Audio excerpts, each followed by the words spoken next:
சன்னியாசிகளை பொறுத்த வரைக்கும் எங்கேயும் திக்விஜயத்துக்கே போகாமல் யாத்திரைக்கு போகாமல் ஒரு இடத்துல இருந்துட்டாள்னாலே மடத்தை நிர்வகிக்கிறது பெரிய கஷ்டமாயிடும். என்ன போய் சிஷ்யர்களை 4 பேரை பார்த்து அவர்களுக்கு உபதேசித்து அவர்கள் சமர்ப்பிப்பதை கொண்டு தானே மற்ற எல்லாருக்கும் சம்பாவனைகள் பண்ணி மடத்தை நடத்த வேண்டும். அந்த துர்தசை வந்துரும்னு தெரிஞ்சிருந்தும் மேலும் அந்த காலத்தில் சன்னியாசிகளிடத்திலே பெருத்த பணம் இருந்த நாளே கிடையாது. இன்று எல்லாருக்கும் ஆசை, எல்லாரும் கொண்டு போய் கொடுத்துருக்கோம், எல்லாரும் பெற்று நன்றாக நடத்தலாமே தவிர அக்காலத்திலே இதுக்கு வாய்ப்போ வசதியோ இல்லாமல் இருந்த காலம். அந்த காலத்தில் ஒரு 12-13 ஆண்டுகள் திவ்யதேசத்தை விட்டு அகலாமல் இந்த ஒரே திருப்பணிக்காக எழுந்தருளிருந்து கட்டின ரொம்ப அற்புதமான கோபுரம் அது. அவர் ஆரம்பித்ததடியை விசாரிக்கிற வரைக்கும் ஒரு இன்ன செலவாகும்னு தொடங்கி அதை போல 6 மடங்கு செலவில் முடித்து தலை கட்டினார்னு சொல்லுவார்கள். அப்படி நடந்துடுத்தே ஏன் ஒழுங்காக கணக்கு போட மாட்டாரன்னா கணக்கில் ரொம்ப விக்கியாத்தராகத்தான் எழுந்தருள் இருந்தார், நன்னாவே பார்க்கக்கூடியவர். ஆனால் எந்த ஒரு பெரிய வேலையும் ஆரம்பித்தாலும் அது இன்னைக்கு பொறுத்த வரைக்கும் இன்ன காசுன்னு கணக்கு போட்டோம்னா அது இன்னொரு இடத்துல தான் போய் நிற்கும். மேலும் மற்றொன்று பெரியவர்களை குறித்தவரை இது போரும்னு நினச்சிட்டு ஆரம்பிப்பா. ஆனால் கட்ட கட்ட அழகை பார்த்த உடனே இத்தையும் சேர்த்துருவோம், இத்தையும் சேர்த்துருவோம், இத்தனையும் சேர்த்துருவோம். பெருமாள் கைங்கிருந்தானே, பெருமாள் இன்னும் கொஞ்சம் இருந்து அனுபவிக்கட்டும் என்கிற ஆசையிலே கையில் எப்படியும் தங்கள் கையில் இல்லை. இன்னொருத்தர் உதவி கட்ட போறார், பெரியோர்களுடைய திருவாக்குக்கு இன்னொருத்தர் பணிந்து கொடுக்கத்தான் போறார். அந்த ஆசையிலே மேன்மேலும் கட்டி இன்னைக்கு எவ்வளவு பெரிய கோபுரமாக அது சேவை சாதிக்கிறது. இங்க கூட்டம் இத்தனை பேர் இன்னைக்கு வந்து நடத்துறான்னு சொன்னா அந்த கோபுரம் ஒரு முக்கிய காரணம். எதுக்காக சொல்ல வந்தேன், எங்கெங்கேயோ சோழ மன்னவர்கள் கண்காணாதவர்களை பார்த்து நான் பார்த்தது உண்மை. ஆனா அந்த அளவு ஒரு பெரிய கைங்கரியத்தை இவா கட்டின இத்தனை பேர் கோபுரத்தை விட அந்த கோபுரம் பெரியது. மேலும் அது எத்தனையோ இன்னல்களுக்கு ஆளாகி எதிர்ப்பர்களுக்கு உருவாகி ஒரு நல்ல காரியம் பண்றதுன்னா எதிர்ப்பு வராமல் இருக்கவே இருக்காது. இவ்வளவு பெரிய கைங்கரியத்தை தனித்து செய்யறதுங்கிறது அது ரங்கநாச்சியாருடைய அனுகிரகம் இருந்தாலே ஒழிய, பூர்வாச்சாரியர்களுடைய அனுகிரகம் இருந்தாலே ஒழிய நடவாத செயல். எதற்காக சொல்ல வந்தே, அந்த ராஜகோபுரம் உயர்ந்து நிற்கிறதே, ராஜகோபுரம் உயர்ந்து இருக்குன்னா திருவரங்கம் ராஜாவினால தானே உயர்ந்தது, ரங்கராஜன் தானே. யதிபதிக்கும் ரங்கபதிக்கும் நடந்த சம்வாத ஏஷா சரணாகதி மந்திரசாரா சுவாமி வேதாந்த தேசிகன் தெரிவித்தார். பெருமானே ராஜா, ரங்கராஜா, அவனிடத்துல பேசி நிற்கிறது யதிராஜா. இந்த ராஜாக்களுக்கு தகுந்தா போல தானே கோபுரம் உயர்ந்து நிற்க வேண்டும். அதனால தான் அது ராஜகோபுரமாக இன்னைக்கும் உயர்ந்து நிற்காது. அந்த கோபுரத்துக்கு வெளியில தான் ஓடின்னு இருந்திருக்கு தென்திருக்காவேரி. திருக்குறளப்பன் சன்னதி கீழேயே கோபுரத்துக்கு அருகிலே இருக்கக்கூடிய சன்னதி. குரளப்பன்னா பெருமான் வாமனமூர்த்தியா சேவை சாதிக்கிறார். அந்த திருக்குறளப்பன் சன்னதி வரைக்கும் மூழ்கிப்படும். அவரான திருவிக்கிரமனா இருந்தா ஜலம் கீழே இருக்கும், அவரே திருக்குறளப்பன்னா ஜலம் கழுத்துக்கு மேலே தான் ஓடும். திருவிக்கிரம பெருமானா கணுக்கால் அளவு தண்ணீர் ஓடலாம், அவரே சின்ன பெருமாள். ஒரு கையில் தாழங்குடையும் ஒரு கையிலே கமண்டலத்தையும் பிடித்து த்விபுஜனாக பெருமான் சேவை சாதிக்கிறான். அந்த சந்நிதி அப்பப்ப மூழ்கிறத பார்த்தார். இச்செய்தியை இந்த தேசாதிபதியான பிரபுவுக்கு அறிக்கை பண்ணி ஸ்ரீ சேனாபதி துரந்தரரான கந்தாழை தோழப்பருடனே ஆலோசனை பண்ணி, சேனாபதி துரந்தரர்னு அந்த நாளிலே முதலியாண்டானுடைய வம்சத்தவர்களை தான் வைத்திருந்தார்கள். ஆலோசனை பண்ணி எப்படி இந்த காவேரி உள்ளுக்குள்ள வரதை தடுத்து நிறுத்தலாம். ரொம்ப பெரிய காரியத்தை பண்ணியிருக்கா. இந்த கூரநாராயணஜீரை முற்கொண்டு காவிரியினுடைய போக்கையே மாற்றிவிட்டா. இந்த ஏற்கனவே இருந்தபடி காவிரி இருந்திருந்தால் செங்குத்தாக நேர உள்ளுக்குள்ள வந்திருந்தது காவேரி. இன்னைக்கு நீங்க அந்த பக்கம் போய் சேவித்தீங்கன்னா ஒரு பக்கம் வர்ற அளவுக்கு வந்துட்டு அப்படியே திரும்பும். காவிரி திருப்பி விட்டது இந்த கூரநாராயணஜீருடைய கைங்கரியம். காவிரியை திருப்பறதுக்கு முயற்சி எடுத்தார். தீர்த்தத்தின் மேற்கே புன்னாக தீர்த்தத்தின் தெருவுக்கு முதலாக தெரு கடைசி திருக்காவேரியை வெட்டி விடுமளவில் மேற்க இருக்கிற புன்னாக தீர்த்தத்திலேருந்து திருப்பிடுவோம் அப்படிங்கிறதுக்காக அந்த இடத்துல வெட்ட ஆரம்பிக்கச்சே அங்கிருந்தது சிந்தாமணிங்கிற சிறு கிராமத்திலே சிந்தாமணி பிராமணர் தங்கள் ஊர் எல்லையிலே வெட்ட ஒட்டோம் என்று குறுக்கே படுத்து கொண்டு, வெட்டினா அவா கிராமம் போடும், அதனால வெட்ட ஒட்டோம் என்று குறுக்கே படுத்து கொண்டு, வெட்ட ஒட்டோம் என்று குறுக்கே படுத்து பிரதிபந்தகம் பண்ணுகையில் அவர்களுக்கு பெருமாள் கைங்கரியம் என்று எத்தனையாக தெரிய சொன்னாலும் கேளாதபடியாலே அந்த பகவத் கைங்கர விரோதிகளை அறப்பார்த்து திருக்காவேரியும் தெற்கே திருப்பி திருமுடிக்குறை விப்ரநாராயணர் தோப்புக்கு கிழக்கு முதலாக திருவரங்கம் திருப்பதிக்கு இருபுறமும் கரையும் போடுவித்து அதிலே அணியரங்கமான வாய்த்தளையும் கட்டுவித்து அந்த கரையிலே புன்னாக தீர்த்தத்துக்கு ஆக்னேய பாகத்திலே உடைப்பு எடுக்கிற சமயமாய் இருக்கையாலே தம்முடைய சிஷ்யனான கருணாகரதாசனை அங்கே காவலாக வைத்து அவனை அறப்பார்ப்பித்து அதுக்கு வடக்காக ரட்சையாக க்ஷுத்ர தேவத்தையும் பிரதிஷ்டிப்பித்து, இதெல்லாம் ஒரு மனுஷன் செய்ய வேண்டிய காரியங்களே இல்லை. திடீர்னு ஆற்று பெருக்கியே மாத்துறதுன்னு சொன்னா இது தானே இயற்கையா ஒரு 50 வருஷம் 100 வருஷம் 10,000 வருஷத்துல ஆற்று பெருக்கு மாறும். இதை நம்ம விதேசத்துக்கு வர ஆத்தையே மாத்தி இன்னொரு பக்கத்துல வெட்டி ஓட விடணும்னா எடுத்தார் தன்னுடைய முயற்சி. அதோடு நிறுத்தாமல் அதுக்கு வேண்டிய தலைகளை எல்லாம் கட்டி வைத்து இன்னைக்கு பேசிட்டு இருக்கும். இந்த மொத்த இடத்துலையும் செவுறு எழுப்பிட்டா உள்ள வராதுங்கிறதுக்காக அதற்கு வேண்டியதை அன்னைக்கே கட்டி வைத்தார். சில காலத்துக்கு முன்பாக நடந்ததுண்டு. திருவள்ளரை நிறைய செம்மண் உண்டா. அதுலேருந்து இங்கே வந்து எந்த இடத்துல உடைப்படுத்துதுன்னு சொல்கிறார். இப்போ இந்த உடைப்படுத்த இடத்துல மொத்தம் கொண்டு வந்து செம்மண்ணை போட்டு திருவள்ளரையிலேருந்து எடுத்துன்னு வந்து நிரப்பியிருக்கார் அந்த பெரியவர். கொஞ்சம் நாளுக்கு முன்னாடி அந்த இடத்துல வாசம் பண்ணுற ஒருத்தர் இப்போ தானே இந்த ஆழ்துளை கிணறுலாம் போட ஆரம்பித்தோம். அப்போ அது தெரியாது. இப்போ தண்ணீர் இல்லைங்கிறதுனால தொலைக்கிணறு போட்ட உடனே செம்மண் வந்துருக்கு. அவருக்கு பகு ஆச்சரியம். இந்த ஊரில் எப்படி செம்மண் வரும்? ஒன்றும் காவிரி மணல் படுகை வரணும், இல்லை நிலப்படுகை மணல் வரணும். செம்மண் எங்கேருந்து வந்ததுன்னு தெரியல. அப்படி இப்படி கடைசியில் சுவடிகள் எடுத்து பார்த்தப்புறம் எந்த இடத்துல உடைப்பேற்பட்டதோ அந்த இடத்துல தான் அவர் இருந்திருக்கார். உடைப்பேற்பட்ட இடத்துல திருவள்ளரையிலேருந்து செம்மண்ணை கொண்டு சேர்த்து போட்டிருக்கா. இப்போ வெட்டி பார்த்தாலும் அந்த இடத்துலேருந்து செம்மண் வெளியே வருவதுன்னு சமீபத்திலே பத்திரிகையில் கூட வந்திருந்த ஒரு நிகழ்ச்சி. அதை இங்கே தெரிவிக்கிறார். காவலாக வைத்து ரக்ஷையாக க்ஷுத்ர தேவதையும் பிரதிஷ்டிப்பித்து, கோயிலுக்கு ரக்ஷையாக கிராம தேவதையான திருவரங்கச் செல்வியும் பிரதிஷ்டிப்பித்து. இந்த கோவிலுக்கு கிராம தேவதை வேற பேர் சொல்லக்கூடாது, திருவரங்கச் செல்வி. அவளுக்கும் கிராம தேவதையாக இவ்விடத்திலே பிரதிஷ்டை பண்ணி, கீழ்ப்புறம் பத்திரம் பண்ணி, கீழ்ப்புறம் கீழப்பக்கத்திலே பத்திரம், இந்த இடத்துல தான் அவளையும் பிரதிஷ்டிப்பித்து. பத்திரம் பண்றதுன்னா ஜாகிரதப்படுத்துறதுன்னு அர்த்தம். அத்தையும் ஜாகிரதப்படுத்தி இந்த படி க்ஷுத்ரருடைய கிருத்திரிமங்களுக்கு அவகாசம் இல்லாதபடி அரணை பண்ணி. அப்போ நம்பெருமாளை இங்கேருந்து தூக்கின்னு போகிறதுக்கு எத்தனை பேர் முயற்சி எடுத்திருக்கா? ஒரு ஸ்ரீரங்கப்பட்டினத்துலேருந்து அனுப்புகிறான், காவிரிக்கரையில் பிரவாகங்கிறான், காவிரியை வெட்டி விடுறான். இது இத்தனையும் பார்த்தாலும் நம்பெருமாள் அவர்களிடத்திலிருந்து காப்பாற்றி கீழையூர் ஜம்புலிங்கத்துக்கு நேராக கரை அழைசிங்கரை பிரதிஷ்டிப்பித்து தச்சக்தி அபிபூதமாம்படி பண்ணி, கோயிலிலே ஒருத்தரும் குடியேறாதபடி யந்திர ஸ்தாபனம் பண்ணி, ஜுரத்தை எல்லாம் நீக்கி பல இடத்துல பல கோயில்களையும் கட்டி வைத்து கைங்கரியம் பண்ணினார். இப்படி இந்த கூரநாராயணஜியர் தேசாந்திரி ஜீயரா இருந்து, எழுதுகிற வார்த்தை எப்படி இருக்கு, தேசாந்திரி ஜீயராக இருந்து தேசமா போவர், நல்லது பண்ணிட்டு இருப்பார். அவ்வளவுதான் அவருக்கு. ஒரு இடம் ஒரு மரியாதைங்கிறது அவருக்கு கிடையாது. நாமே கூட வெளியூர்லேருந்து வந்திருக்கோம்னா நமக்கு சாப்பாடு போடுறாளோ இல்லையோ, நம்ம ததியாராதனத்துக்காக போவோம். அப்போ கோவில் கட்டளை தேசாந்திரின்னு ஏற்படுத்தி வச்சிருப்பா. ஏதோ வரா போறா அவர்கள் போய் சாப்பிட்றதுக்காக. அப்படித்தான் அவரும் உள்ளூரில் வந்து கைங்கரம் அணிந்தார் நித்தியமாக. இந்த தேசாந்திரி ஜீயரை பார்த்து அநேகம் பிரகாரம் கோயிலை நிர்வகித்த அபிமானியா இருக்கிறபடியினாலே ஸ்தலத்திலே அனைத்து கொத்து பரிஜனங்களும் இவ்வளவு தூரம் நம்ம கோவிலுக்கு நல்லது பண்ணியிருக்கார், இவருக்கு ஒரு மரியாதை ஏற்படுத்த வேண்டும் என்ன கொத்து பரிவாரங்கள் சேர்த்து இப்படி அபிமானியான ஜீயர் நமக்கு தலைவராய் அதீனபரராய் இருக்க வேண்டும். பெருமானுடைய கைங்கிடத்திலே அவருக்குன்னு கடமையோடே வைப்போம் என்ன ஆலோசனை பண்ணி, எம்பெருமானார் நியமனத்தையும் அதிக்கிரமிக்க மாட்டாதே இருக்கும் காலத்திலே கந்தாடை ஆண்டான் பௌத்திரர் பெரியாயி யாகம் பண்ணி, கந்தாடை ஆண்டானுடைய பௌத்திரர் பிள்ளைக்கு பிள்ளை பெரியாயி சிறியாயின்னு இப்போ 2 பேர், பெரிய வரதாச்சாரியர் சின்ன வரதாச்சாரியர்னு சொல்லுவார்கள்.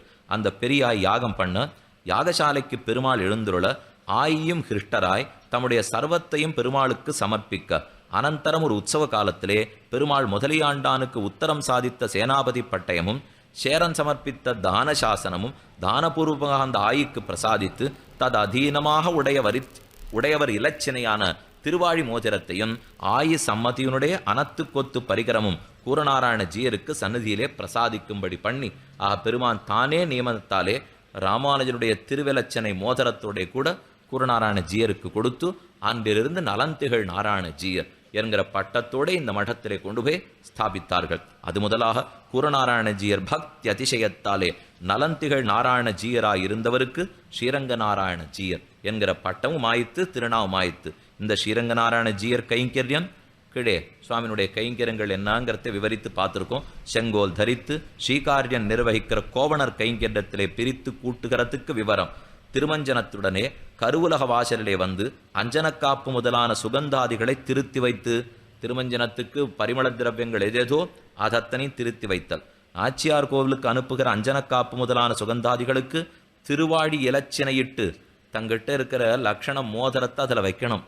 இவர் கொடுத்தா தான் நாச்சியார் ஏற்றுக்கொள்ளுவர். அதற்கு திருவாழி இலச்சினையிட்டு சந்நிதியிலே புகுந்து திருவாராதனம் நடப்பித்து, திருவாராதனம் நடக்கிற சமயத்தில் அருகரை இருந்து சரிவர நடக்கிறதா என்னும் மேற்பார்வை பார்த்து, அலங்காராசனார்த்தம் சந்நிதியிலே இருந்து கஸ்தூரி திருமண் காப்பு அஞ்சனக்காப்பு சாத்தியருடின பின்பு நாச்சியார் கோவிலுக்கு போய் பெருமானுக்கு இந்த கைங்கரியங்களாம் நடந்ததுன்னு தெரிஞ்சுட்டு நாச்சியார் சன்னதிக்கு போய் அங்கேயும் கைங்கரங்களை பண்ணி புல்காப்பு சாத்தி வைக்கிறதும், குறுக்காவரணத்துக்கு பின்பு கோவணரவில் பிரதானராய் மடத்திலே இருந்து நிறைவு குறைந்து விசாரிக்கிறதும், இதெல்லாம் ஸ்ரீரங்க நாராயணஜியருக்கு ஏற்பட்டிருக்கிற கைங்கரியம். இப்படி அவருடைய கைங்கரியம் குறைவற்று நடந்து கொண்டு போக ஒரு ஜீயரை ஸ்ரீரங்கநாராயணஜரன் சன்னதியிலே அவர் வரிசையை சாதித்து இவர்கள் அடுத்தடுத்து பரமோதிக்க வரிசையாக இந்த மடத்திலே ஸ்தாபிக்கப்பட்டார்கள். ஸ்தலத்தார் அனைவரும் கல்பித்த கட்டளைப்படிக்கு உடையவர் நடப்பித்த சம்பிரதாய அனுகுணமாக கொத்துக்கு நிர்ணயமும் ஜீயரேகாங்கி விவஸ்தையும் இவர்களுக்கு கைங்கரியம் என்ன இந்த ஜீயர் சுவாமிகளுக்கு உண்டான கைங்கரியத்தை தெரிவித்தார். இப்ப அந்த காலத்திலே பிள்ளைலோகாச்சாரியர் வேதாந்த தேசிகன் எழுந்தருளி இருக்கிற காலம். அப்போதுதான் பெரும் படையெடுப்புகள் பல நடப்பதற்காக ஆரம்பித்தன. இந்த இடைப்பட்ட காலத்துல ஒன்றும் பெரிய வம்புகள் இல்லை. இந்த ராமானுஜர் காலத்திலே சைவர்களாலே ஆபத்து, பிள்ளைலோகாச்சாரியர் தேசிகனுடைய காலத்திலே துருஷ்கர்களாலே ஆபத்து. இந்த 1137 ஒரு 1310 வரைக்கும் எந்த கட்டமும் இல்லை. ஆக ஒரு 250 ஆண்டுகள் இந்த ஸ்ரீரங்கம் திருப்பதி அழகாகத்தான் வாழ்ந்து வந்த காலம். காலக்ஷேபாதிகள் கைங்கரியங்கள் எல்லாமே உற்சவங்கள் குறைவர நடந்து கொண்டு வந்திருந்தது. அதில் இப்ப கடைசியில் 1297 இந்த ஷடையவர்மன் சுந்தரபாண்டியன்லே 3ஆம் ஷடையவர்மன் வீரபாண்டியன் அவனுக்கு பேர். அவன் முடிசூட்டி கொண்டது அப்பொழுதுதான் இந்த கலியுகராமன் திருவீதி ராமன். இந்த சித்திரவீதியை கட்டி வைத்தவன் திருவீதிக்கு கலியுகராமன் திருவீதின்னு பேர். அவன் தான் பாண்டிய மன்னவனாக இருந்து மதுரப்பட்டணத்திலேருந்து ஆட்சி புரிந்து கொண்டு வந்தான். வடக்கேர்ந்து துருஷ்கர்கள் படையெடுக்கிறதுக்காக ஆரம்பிக்கிறார். இந்த படையெடுப்பை கோயிலோடுக்கு ஒரு மாதிரி சொல்றது, ஆனால் அதனுடைய ஆங்கில ஆக்கம் வேறொரு மாதிரி சொல்லுகிறது. நம்ம சரித்திரத்தை பார்த்தா வேறொரு மாதிரி சொல்றது. ஆக மொத்தத்தில் ஒரு மாதிரி மூணையும் எப்படியானு சேர்க்கணும் முயற்சி பண்ணால் இப்படி சேர்க்கலாம். 1311 ஒரு படையெடுப்பு நடந்திருக்கு, 19 ஒரு படையெடுப்பு நடந்திருக்கு, 23 ஒரு படையெடுப்பு நடந்திருக்கு. இதில் முதல்ல ஆரம்பிச்சது மாலிக் காபூருடைய படையெடுப்பு 1311.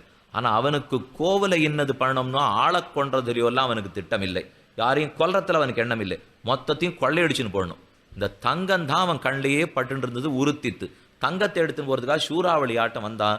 இங்க இருந்த முக்கியமாக கண்டப்பட்டது துலுக்க நாச்சியார் ஸ்வர்ண விக்கிரகம், அதே போல அதாவது சேரகுலிவல நாச்சியார் ஸ்வர்ண விக்கிரகம், கருடன் ஸ்வர்ண விக்கிரகம், ஹேமச்சந்தன ராஜா ஹரி கீழே பார்த்தோம் ஸ்வர்ண விக்கிரகம், மொத்த பெருமானுடைய துவஜஸ்தம்பமும் ஸ்வர்ணப்பட்டயம் போட்டது.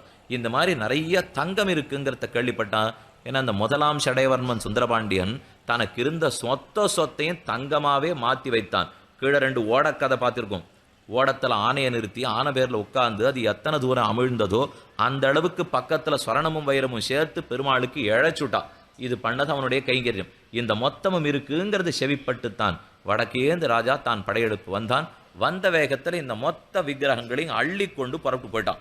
இது நடந்தது 1311. பெரிய உயிர் சேதம் இல்லாத காலம். மறுபடியும் நடுவில் குருஸ்கான் ஒருத்தன் 19 வந்து சேர்ந்தான். அவனும் கொலை தொழில் பெரிசாக புரியாமல் இன்னும் இருந்த சொத்தை மட்டும் எடுத்துன்னு போயிட்டான். ஆனால் கடைசி படையெடுப்பு 23வது வருஷம் 1323. அப்பொழுது வந்தவன் உலு கான்கிற மிக கொடூரன். அவன்தான் இங்கே 12,000 பேருடைய தலையை பனங்காய் சிவுமா போலே சீவினான். சீவையிட்டவர்கள் 12,000 பேர் உயிர் துறந்தார்கள். துறந்தது ஆச்சரியம் அல்ல. இங்கிருந்து பெருமாள் திவ்யதேசத்தை விட்டே வெளியே ஓட வேண்டிய நிர்பந்தம் ஏற்பட்டது. முதல்லையான சொத்து போயிட்டு.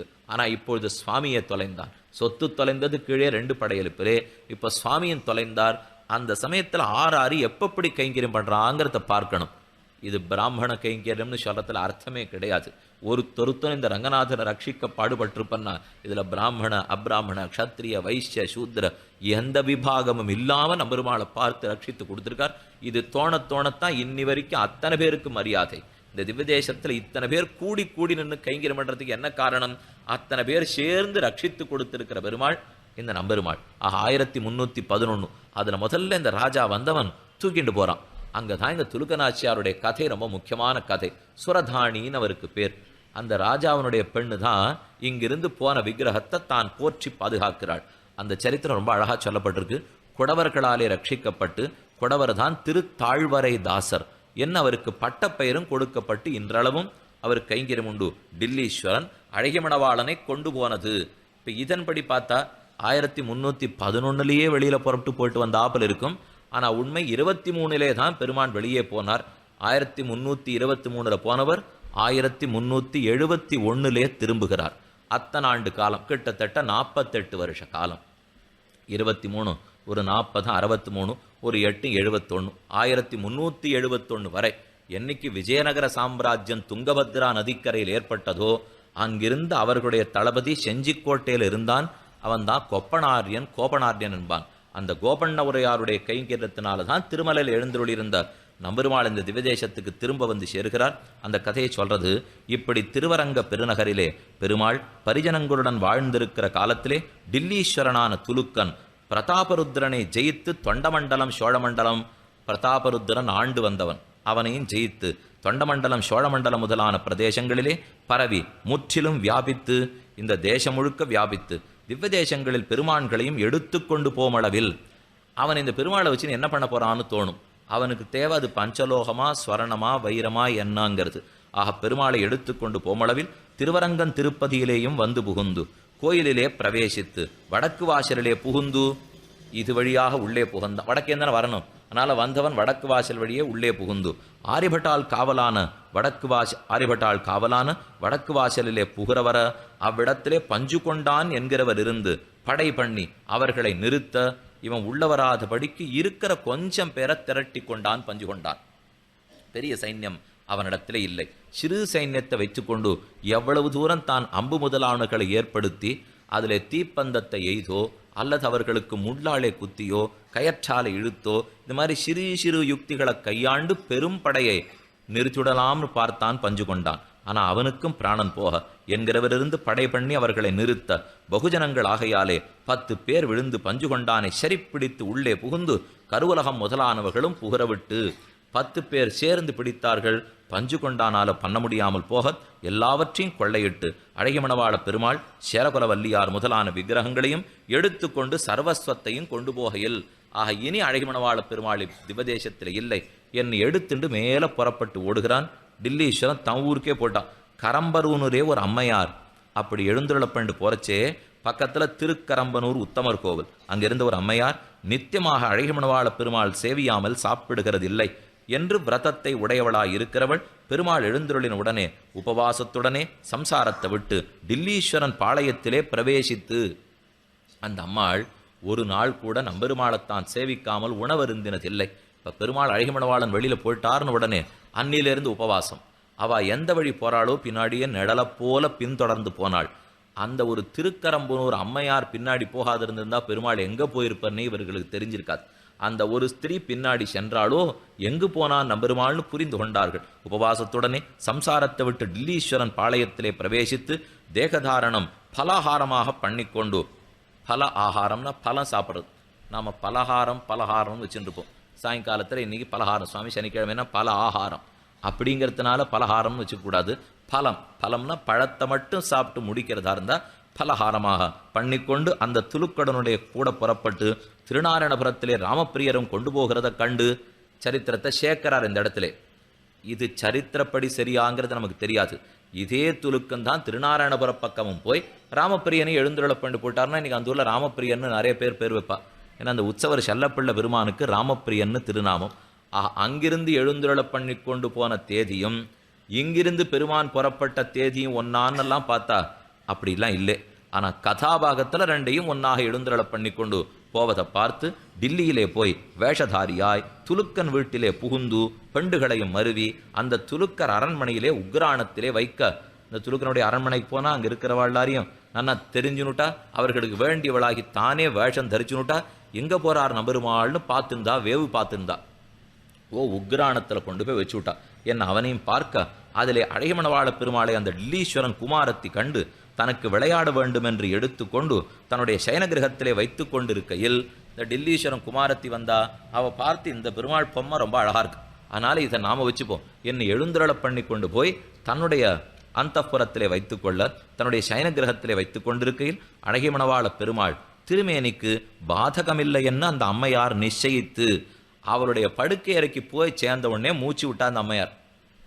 இனிமே ஒன்றாகாது, இத்தனை நாழி வழியில் என்ன ஆயிடுமோ நம்பெருமாளுக்குன்னு பயந்துட்டோம்.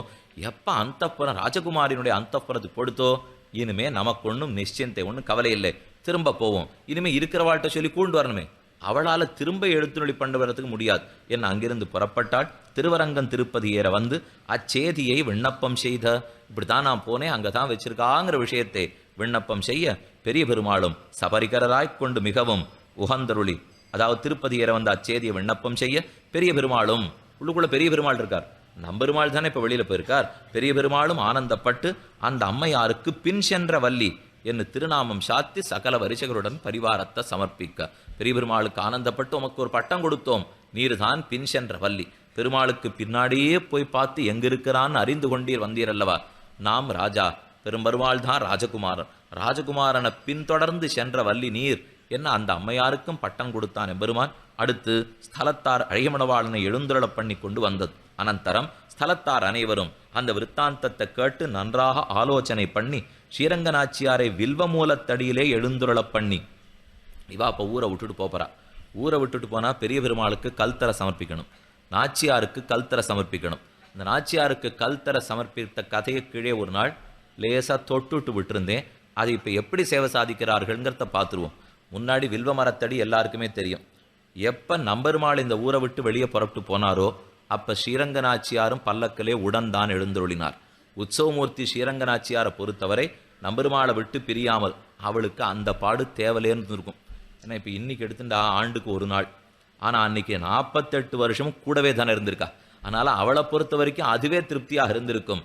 இங்கே இவா வருஷத்துக்கு ஒரு நாள், அதுவும் இது 11 11:30 12 12:30 தெரியலே. அது கார்த்தால புறப்பாடு நாழி எடுத்துனா சேர்த்தி வேற நாழி ஆடும் போல் இருக்கு. இந்த முதல் ஏகாந்த நாழி எடுத்துனா சேர்த்தி நாழி ஆடும் போல் இருக்கு. இதெல்லாம் கவலை இல்லை. ஏகாந்தம் காட்டில் அவனும் அவளையும் தவிர மற்றொத்தரும் இல்லை. கூட ஒரு 2 கடவர் உட்காண்டிருப்பார். அவர்கள் தான் மறுபடியும் சேவிச்சுன்னு போறாளே தவிர அவ்வளவு ஏகாந்தத்தில் சர்வலோக மகேஸ்வரனும் மகேஸ்வரியுமாக 2 பேரும் எழுந்துள்ளி இருந்த காலம். அதனால உற்சவமூர்த்தியை பொறுத்த வரைக்கும் 2 பேரையும் ஊரை விட்டு புறப்பட்டு போனார்கள். இப்போ மூலமூர்த்திக்கு வருவோம். பெரிய பெருமாளுடைய கருவூலத்திலேயும் கர்ப்பகிரகத்திலே கல்திரை. ஸ்ரீரங்கநாச்சியார் எந்த கர்ப்பகிரகத்தில் எழுந்துள்ளி இருந்தாலோ வெளியிலே எழுந்துருளப் பண்ணி வில்வ மரத்தடியிலே அமர்த்தினார்கள். மூலமூர்த்தியைத்தான் வில்வ மரத்தடிக்கு கீழே அமர்த்தினா அங்கே இருக்கிற பெரியவா. அதுக்கப்புறம் உள்ளுக்குள்ளே இப்போ கர்ப்பகிரகத்தில் ஒத்துருமே கிடையாது. ஒரே ஒரு நாச்சியார் விமானத்துக்கு கீழே கர்ப்பகிரகத்தில் எழுந்துள்ளி இருந்தார். உற்சவமூர்த்தி தான் வெளியில் போட்டார். மூலமூர்த்தியை கொண்டு வந்து வில்வ மரத்தடியில் எழுந்துருள பண்ணி எடுத்து முடிந்தது. வில்வ மரத்தடியில் இருக்காருங்கிறது 50 வருஷம் கழிச்சு தெரியாது. அதனால இப்போ கதவை திறந்துன்னு போறச்சே கர்ப்பகிரகம் காலியாக இருந்திருக்கு. எந்த கர்ப்பகிரகம் காலினோடனே புது நாச்சியாரே ஏழை பண்ணலாம்னு பார்த்தா எங்கே ஏழை பண்ணுவா? விமானத்துக்கு கீழே இருக்கிற கர்ப்பகிரகத்தில் தானே என்னைக்கு ஏழை பண்ணுறது வழக்கம். அப்போ இவா நம்பிக்கை அந்த நாச்சியார் அங்கே தான் இருந்திருப்பாள். இப்போ காணும் போல் இருக்கு. ஏதோ துருகனை எடுத்துன்னு போயிட்டான்னு நினச்சிட்டு புது தாயாரை கர்ப்பகிரகத்தில் நேர எழுந்துருள பண்ணான். அதனால் இன்னைக்கும் புது தாயார் தான் பின்னாடி இருக்கிற தாயார். பின்னாடி இருக்கிற தாயார் தான் விமானத்துக்கு கீழே இருக்கா. அவள் தான் கர்ப்பகிரகத்தில் மூலமூர்த்தியாக எழுந்துருள் இருக்கிறது. அப்புறம் கொஞ்ச நாள் கழித்து தான் இந்த பில்வ மரத்து மேலே மழை பெய்ய ஆரம்பிச்சது. அங்கே இருக்கிற மண்ணத்தனையும் அடிச்சுன்னு போன உடனே உள்ளுக்குள்ள தாயார் இருக்கான்னு தெரிஞ்சது. ஓ தாயார் உண்டேன்னு அப்போ எழுந்துருள பண்ணிட்டு போய் இப்போ எங்கே எழுந்துருள பண்ண? கர்ப்பகிரகத்தில் ஒரு தாயாரை பிரதிஷ்டை பண்ணி ஆயிடுத்து. அதனால் இப்போ ஸ்ரீரங்க நாச்சியார் உற்சவமூர்த்திக்கு அருகிலே பின்னாடி இருக்கிற நாச்சியார் தான் முன்னாடி இருந்த நாச்சியார். முன்னாடி தான் கர்ப்பகிரகத்தில் எந்த நாச்சியார் இருந்தாலோ அவ உற்சவமூர்த்திக்கு பின்னாடி. இவா புதுசாக எழுந்துருள பண்ணின நாச்சியார் இன்னைக்கு கர்ப்பகிரகத்திலே பின்புறத்திலே எழுந்துருளி உள்ளார். ஸ்ரீரங்க நாச்சியாரும் மொத்தம் 1371 ஆண்டு திரும்ப எழுந்துருளி இன்னைக்கு நாச்சியாராக சேவை சாதிக்கிறார். இதுக்கு இடைப்பட்ட காலத்தில் இவா வெளியில் போனாலும் இல்லையோ அப்பொழுதுதான் திருவரங்க மாளிகையார் எழுந்துருள பண்ணப்பட்டார். இன்னைக்கு யாகமூர்த்தி தான் இந்த திருவரங்க மாளிகையார். யாகபேரம்னா இவ்வளவு எழுந்துருள பண்ணி கேள்விப்பட்டிருக்கோம். அவரு நம்பெருமாள் வசரத்துக்கேவா எழுந்துருளி இருக்காருன்னா இவர் வெளியில் போயிட்டார். போனப்புறம் இங்கே மிச்சம் இருந்தது வெகு சில குடும்பங்கள். எல்லாரும் அவரவர்கள் சிதறி போக அப்பொழுதுதான் உத்தம நம்பி சுவாமி தான் இந்த திவ்யதேசத்தை காத்து கொண்டு வந்தார். இடத்தை விட்டு நகராமல் கழுத்திருக்கட்டும் இல்லாமல் போகட்டும், இந்த ஸ்ரீரங்க திவ்யதேசத்தை காக்க வேண்டும். பிரமேயமான பெருமான் விக்கிரகத்தை காக்க பிள்ளை உலகாரியன் ஓடினார். பிரமாணமான சுதப்பிரகாசிக்கையும் 2 குமாரர்களையும் காக்க வேதாந்த தேசிகன் ஓடினார். திவ்யதேசத்தை காக்க உத்தம நம்பி சுவாமி திவ்யதேசத்துடனே எழுந்தருளி இருந்தார்.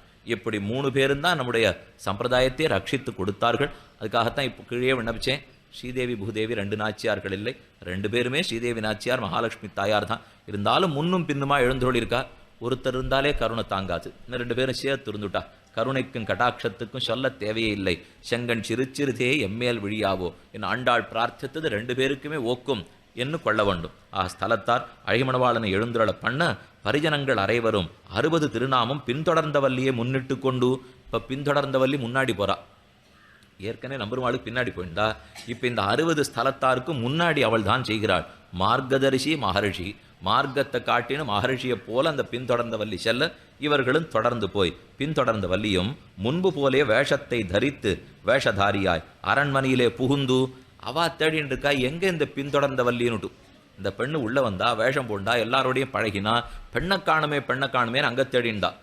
தேடி என்னான்னு சந்தேகப்படுறதுக்குள்ள திரும்பி வந்தா, அதே வேஷத்தை எடுத்துன்னு போனா, மறுபடியும் உள்ளுக்குள்ள அந்தப்புறத்திலே போய் அழகிய மணவாள பெருமாள் அந்த துலுக்கன் குமாரத்தி சுரதானியுடைய பகல் அர்ச்சா விக்கிரகமாய் ராத்திரி விபவாவதாரமாயும் அவ பார்த்திருக்கிறது ரொம்ப ஆச்சரியமான காட்சி. ஒரு அர்ஜுனனுக்கு விஸ்வரூபம் காட்டினா போலே, திருப்பாணாழ்வாருக்கு தன்னை காட்டினா போலே, பிள்ளை உறங்காவல்லி தாசருக்கு காட்டினா போலே, வெகு சிலருக்கு தான் ஆறுங்கர்த்த பெருமான் காட்டி கொடுக்கிறான். அதே போல இந்த சுரதானிக்கு பகல் வேளை முழுக்க அர்ச்சாமூர்த்தியா நபெருமாளா இருக்கார். ராத்திரி வேளையானா ராமனா வேஷம் தரித்து கொண்டு அவளோட ரமிக்க தொடங்குறார். இது ரெண்டையும் மாத்தி மாத்தி பார்த்தா என்ன ஆச்சரியம்! அர்ச்சயம் எம்பெருமான், விபவமும் எம்பெருமான், ராமனுக்கு பிரதிநிதி ராமோ திர்நாபிபாஷத்தே. இதே நம்பெருமாள் தானே பங்குனி உத்தர தன்னைக்கு ராமானுஷருக்கு பதில் தெரிவித்தான். அனுதன்னோக்த பூர்வமே நச்சவக்ஷே கதாச்சன. அப்ப தெரிவிக்கிறான் எம்பெருமாள், நானே ராமன்கிறதுக்கு சாட்சி. ராமோ திர்நாபிபாஷத்தே, ராமன் இரண்டாவது வார்த்தை பேசி அறியான். அந்த ராமனாவே சுரதாரணியோட தான் ஆனந்தமா இன்பத்தோடு இருந்தான். பகல் வேளையில் அர்ச்சை, ராத்திரி வேளையிலே ராத்திரி விபவாவதாரமாய் சகல சம்பிரமத்துடனே விஹரித்து கொண்டிருக்கிறபடியை கண்டு பரிஜனங்களுக்கு சொல்ல அவ திரும்பி வந்து வாழ்கிட்ட சொல்றா, நீங்கள்லாம் பேர் வச்சுருக்கீள், பெருமானுக்கு நிறைய கைங்கரியம் பண்ணிருக்கீள், உண்மை. என்னைக்கான ஒரு நாள் விபவத்தில் நீங்க சேவிச்சிருக்கலாம் அந்த பெருமாளை.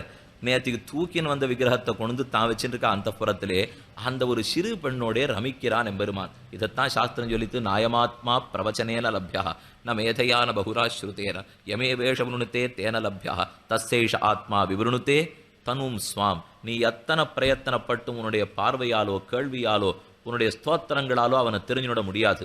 நான் அயமாத்மா பிரவச்சனேன லப்யா ந மேதையா ந பகுனாஸ்ருதேன யமே வேஷவிருணுத்தே தேன லப்யா. அவன் பார்த்து யாருக்கு தன்னை காட்டணும் நினைக்கிறானோ அவனுக்கு தான் காட்டுறானே தவிர மற்ற பேருக்கு மறைத்து விடுகிறான் தன்னை. தஸ்ஸேஷ ஆத்மா விவருணுத்தே தனும் ஸ்வாம். அதை போலத்தான் இந்த டில்லி ராணிக்கு தான் காட்டின்னு இருந்தான் பெருமான் சொல்ல, அவர்களும் பாடுவாரை முன்னிட்டு கொண்டு விண்ணப்பம் செய்வார முன்னிட்டு கிட்டக்க வரா. முன்னிட்டு கொண்டு டில்லீஸ்வரனை கண்டு ஜக்கினி நாட்டியத்தாலே அந்த பிரபுவை நன்றாக வசீகரித்து, வடக்கத்திக்காராளுக்கு துருஷ்கர்களுக்கு ரொம்ப பிடித்தது ஜக்கினி நாட்டியம். அதை ஆடி அவர்களை வசீகரித்து அத்தனை தெரிஞ்சு வச்சுருந்துருக்கணும். இங்கே இருந்து விண்ணப்பம் செய்வார். நமக்கு பெருமாளுக்கு தெற்கு இருக்கச்சே இது பிடிக்கும், வடக்கு போறச்சே அவரே வடக்கத்திக்காரரா நான் நடந்துக்க ஆரம்பிச்சுடுறார். அங்கே இருக்கிறவனுக்கு பிடிக்கும்படி நாட்டியமாடி அவர்களையும் ஆனந்தப்படுத்தி அந்த பிரபுவை நன்றாக வசீகரித்து டில்லிபதியும் சந்தோஷப்பட்டு பகுத்ரவியங்களை கொடுக்க, என்ன சொத்து வேணுமோ வாங்கிக்கோங்க என்ன டில்லீஸ்வரம் கொடுக்க, பாடுவாரும் அத்தை வாங்காமல்.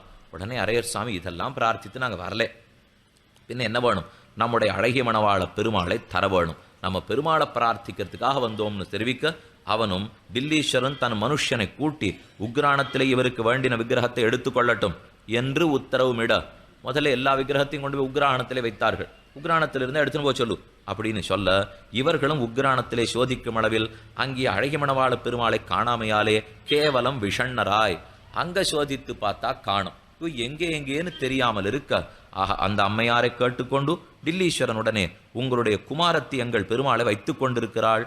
ஒருத்தர் தைரியத்தை வரவழைச்சுன்னு டில்லீஸ்வரன் சொன்னார், உக்ராணத்தில் இல்லையா, உங்க குமாரத்தி வச்சுருக்கிறதா கேள்விப்பட்டோம் என்று சொல்ல, அவளும் மறுபுக்கு உங்கள் தெய்வத்தை நீங்களே அழைப்பித்து கொண்டு கொள்ளுங்கள், உங்க தெய்வத்தை நீங்களே கூட்டிங்க வந்தா அழைச்சின்னு போங்க என்று டில்லீஸ்வரன் சொல்ல, பாடுவானும் தேவகானத்தினாலே அழகிய மணவாள பெருமாளை நன்றாக ஏத்தி ஆகர்ஷிக்க, தேவகானத்தை இசைத்து நாதமுனிகள் எப்படி சொல்லி கொடுத்திருப்பரோ அதே போல இவனும் இசைக்க, பெருமானும் போக சின்னங்களுடைய அந்த பெண்ணை தூங்க பண்ணி தாம் எழுந்தருளை கண்டு பாடுவாரும் சுல்தானுடனே சொல்ல, அந்த பெண்ணை தூங்க வச்சுட்டு தான் எழுந்து வந்துட்டானாம் எம்பெருமான். அவள் அணைத்த குறி இவன் திருமேனியிலே, அவள் புஷ்பத்தின் குறி இவன் திருமுடியிலே, அவளுடைய சின்னம் ஒன்னொன்னும் பெருமான் தன்னுடைய திருமேனியிலே தரித்து கொண்டு தேத்தமாய் வந்து திற. ஆண்டாளுடைய போஷனம் இங்க நபெருமாள் தேராமலே வந்து திறந்தார். என்ன பாகவதர்கள் தான் தேத்தமா வரணுமே தவிர ஈஸ்வரன் தேத்தமாக வர தேவையில்லை.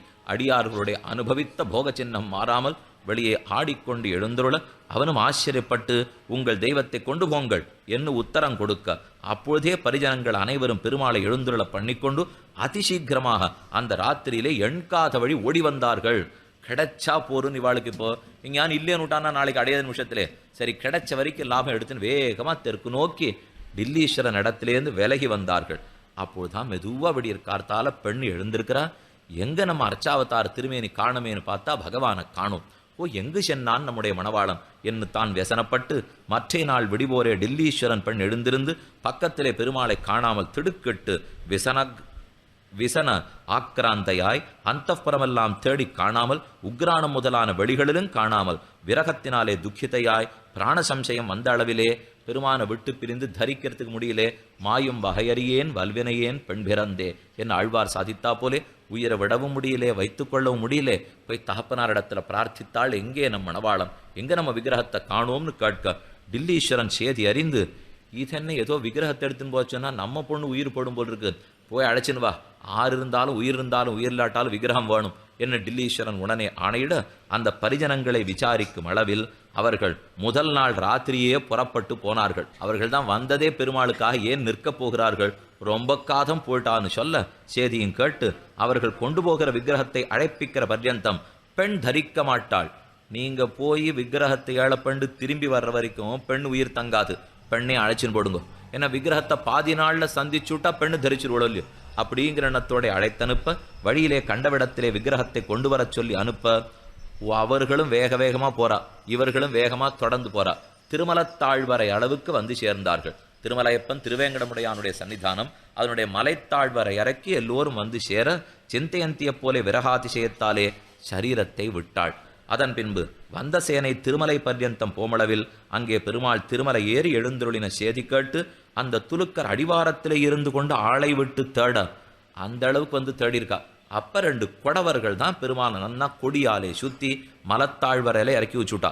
அந்த கொடவர்கள் பெருமான காத்தபடியாலே தாழ்வரையில வைத்து தாழ்த்தபடியால தான் திருத்தாழ்வரை தாசர் என்ன இன்னைக்கும் பெருமானவர்களுக்கு பெயரிட்டு, நேற்றுக்கு சரித்திரம்லாம் பார்த்தோம். திருத்தாழ்வர தாசர் ஆறு, அவருக்கு என்னென்ன திருப்பணி கொடுக்கப்பட்டிருக்கு மரியாதைகளுக்குங்கிறதை கிழிய விண்ணப்பிச்சேன். திருமலையில் தலையான பணாகிருதியாக இருக்கிற சரிவிலே பெரிய கொடியை கட்டி மைத்தனனும் குமாரனும் உயர்ந்து விருந்து விட கொடவர் திருமேனி தேய்ந்து பெருமாள் அதன் கீழே எழுந்தருளி இருக்க இந்த கொடவர்கள் வயோவிருத்தர்களார வரைக்கும் அங்கேயே பல்லாண்டுகள் இருந்திருக்கா.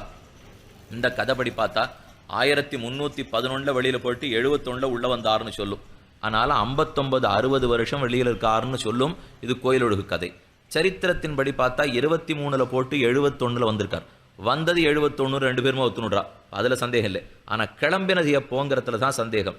இன்னும் 48 வருஷம் இல்லை 60 வருஷம், இந்த 2த்துக்குள்ள ஏதோ வெளியில போயிட்டு வந்திருக்கார் நம்பெருமாள்.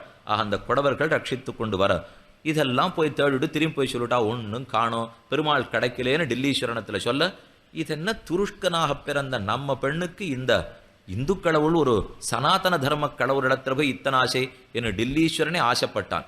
நம்ம இன்னைக்கு இருந்தவாளா இருந்தா உடனே வஞ்சனம் தீர்த்த வேண்டும் என்ன அவா நினைப்பா.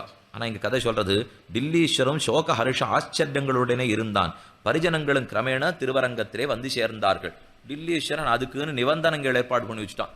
எப்ப நம்ம பண்ணி இந்த பெருமாளுக்காக உயிரை விட்டாலோ அந்த பெருமாளை ரட்சிக்க வேண்டியது நம் கடமை என்ன அந்த டில்லீஸ்வரனே சில நிபந்தங்கள் ஏற்படுத்தி வைத்ததாகவும் சில கிரந்தங்களே நாமும் காணப்பெறுகிறோம். அப்படின்னு பார்த்தா அவர் வஞ்சனையோட இங்க வந்து எடுத்துன்னு போயிருக்க முடியாது. அதனால இதெல்லாம் தான் சிலது ஒட்டாதுங்கிறத கிழியே விண்ணப்பம் பண்ணினேன். மேலே திருவரங்க மாளிகையாரை பிரதிஷ்டிப்பித்தது தத் தேசாதிபதியான சோழன் அனுமதியாலே கோயிலை திருக்காப்பு நீக்கி அழகிமணவாள பெருமாளை நானா தேசத்திலேயும் நானா பிரகாரத்திலும் தேடுமளவில் கொஞ்ச நாள் கழித்து திருக்காப்பு நீக்கி உள்ளுக்குள்ள ஆறான் இருக்காளா என்னை எல்லா இடத்திலையும் தேடி பார்த்தால் இல்லாமல், பெருமாளையும் கொடவரையும் காணாமல், தத் ஆகமன நிர்கமாதிகளும் காணாமையாலே அவர் வரப்போற சிறப்போற செய்தியும் தெரியாதபடியால் சரி மற்றொரு விக்கிரகத்தை பிரதிஷ்டை பண்ணுவோம் என்று திருவரங்க மாளிகையாரை தற்ஸ்தானத்திலே பிரதிஷ்டிப்பித்து பில்வமூலத்திலே எழுந்துருள பண்ணியிருந்த ஸ்ரீரங்க நாச்சியாரையும் பிரதிஷ்டிப்பதாக பில்வமூலத்தை சோதிக்கும் அளவில் நாச்சியார் அதிருஷ்யராய் காணப்படாமையாலே வேறே நாச்சியாரை ஏருள பண்ணிவித்து பிரதிஷ்டிப்பித்து பூர்வ பிரகாரம் போலே சகல உற்சவங்களும் பெருமாளுக்கு நடப்பித்து கொண்டு போந்தார்கள். ஆக முன்னாடி நடத்தின வழிப்படியே எல்லா உற்சவங்களும் நடந்துன்னு போக அப்படியே இந்த திவ்யதேசத்தில் இருக்கிறவர்கள்லாம் குறைய ஆரம்பிச்சிருக்கா. இப்போ நாம் பார்த்த கதையெல்லாம் 11 பெருமாள் போனாருங்கிறத பற்றி. இன்னும் 23 வந்தது உலுக்கான பற்றியோ, அவன் திருந்த முகமது பின் துக்ளக்குன்னு போய் பேர் வச்சுட்டான். தில்லிக்கு திரும்ப போய் அவன் படுத்திய பாடுதான் இந்த திவ்யதேசத்தை அத்தனையும். அதுதான் 12,000 முடி திருத்திய பன்னியாழ்வான் மேட்டு கலகம்னு சொல்லுவார்கள். இந்த பன்றியாழ்வான் சன்னதிங்கிறது வராக பெருமானுடைய சன்னதி. அங்கதான் இந்த பெருமாள் போய் உற்சவம் கண்டருளி இருந்தார். அப்பதான் படையெடுப்பு வருதுங்கிற செய்தி வந்தது. பெருமானிடத்திலே திருவளச்சீட்டு போட்டு பார்த்துருக்கா. நீர் என்ன இங்கேயே இருக்க போறீரா, உற்சவம் நடத்தலாமா, என்ன பண்ணணும்னுட்டு. இங்கேயே இருக்கேன்னு பெருமான் சொன்னதுனால அவர்களை நம்பி மேற்கொண்டு கைங்கரியங்களை நடத்தின்னு இருந்தா. அப்பதான் டில்லீஸ்வரன் வரான்றது கேள்விப்பட்டு 12,000 பேரை இங்க வைத்து மூடு பல்லக்கிலே பெருமானையும் ஸ்ரீரங்கநாச்சியாரும் எழுந்துருள பண்ணி பிள்ளைலோகாச்சாரியர் திவதேசத்தை விட்டு போக அங்கிருந்து ஜோதிஷ்குடி வழியே மதுரைக்கு சென்று குடலழகர் சந்நிதிக்கு போய் அங்கிருந்து நாகர்கோவில் கருகிலே போய் திருவனந்தபுரத்துக்கு போய் கள்ளிக்கோட்டைக்கு மேலே நடந்து போய் அங்கிருந்து மேலக்கோட்டைக்கு போய் சத்தியமங்கலத்துக்கு வந்து பக்கத்தில் திருக்கணாம்பிக்கு போய் நம்மாழ்வாரோடைய கூட எழுந்துருளி அவருக்கு வட்டமணையும் முத்துச்சட்டையும் தன்னுடைய மாலை பிரசாதத்தையும் கொடுத்து அங்கிருந்து திருமலைக்கு எழுந்துருளி செஞ்சியில் இருந்த கொப்பனார்யன் 1371 பெருமாளை கொண்டு வந்து மறுபடியும் இந்த இடத்திலே பிரதிஷ்டை பண்ணுகிறான். அதனாலே ஒரு பாதி சரித்திரத்தை இன்னைக்கு பார்த்துருக்கோம். திருவரங்க மாளிகையார் எழுந்துருள பண்ணப்பட்டு நித்தியோத்சவங்கள் விடாம நடந்து வந்தது. ஆனால் பெரிய சம்பிரமத்தோடே பண்ணிட முடியாது. இன்னும் ராஜ்யம் இவர்கள் கைக்கு வரவில்லை. பன்றியாழ்வான் மேட்டு கலகம் எதனால நடந்தது, எந்தெந்த வழியில போய் என்னென்னலாம் அனுபவிச்சிருக்கார் பெருமாள், திரும்ப 71 எழுந்துருளின கதை என்ன, வந்தப்புறம் இவர்தான் நம்பெருமாளாங்கிற சந்தேகம் ஏற்பட்டு இவரே நம்பெருமாள்ங்கிற பட்டப்பெயரை எப்படி பெற்றாருங்கிறதை இந்த கோட்டியில விண்ணப்பம் பண்ணுகிறேன்.